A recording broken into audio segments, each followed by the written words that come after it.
नमस्कार विद्यार्थी मित्रांनो, आज आपण इयत्ता 5वी विषय गणित यामधील उदाहरण संग्रह 36 बघणार आहोत। प्रश्न पहिला, खालील अपूर्णांक दशांश पद्धतीत लिहा आणि वाचा। पहिलं उदाहरण आहे 3.9/10। याला आपल्याला दशांश पद्धतीत लिहायचं आहे। बघा, या प्रकारे आपण त्याचं लेखन करणार आहोत। 3 पूर्णांक होता म्हणून 3 लिहून घेतलं, दशांश चिन्ह 9/10 होतं म्हणून 3.9 या प्रकारे त्याचे लेखन आपण करणार आहोत। 3.9। आता याला आपल्याला लिहायचं सुद्धा आहे म्हणून लिहिणार 3.9 या प्रकारे आपण लिहिलं सुद्धा आहे आणि त्याचं वाचन सुद्धा केलं आहे। बघा, या प्रकारे 3.9। दुसरं उदाहरण आहे 1.4/10।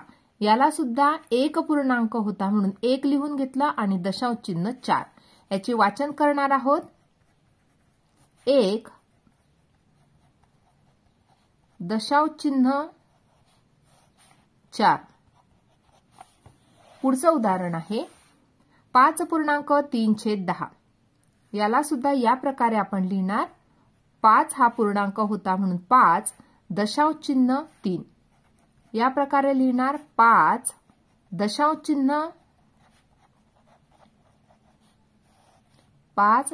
चिन्ह 3।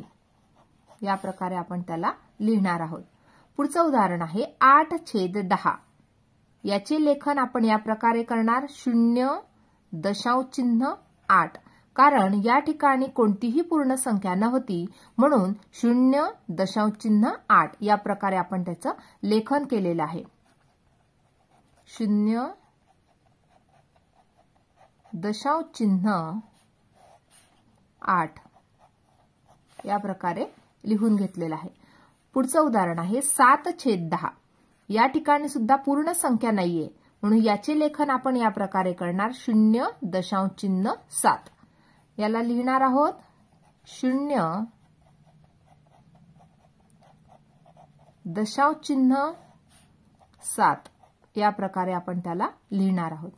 अशा प्रकारे आज आपण उदाहरण संग्रह 36 पूर्णपणे सोडवून घेतला आहे। आजचा व्हिडिओ कसा वाटला ते नक्की कमेंट करून कळवा आणि व्हिडिओला लाईक, शेअर आणि सबस्क्राईब करायला विसरू नका मित्रांनो। धन्यवाद।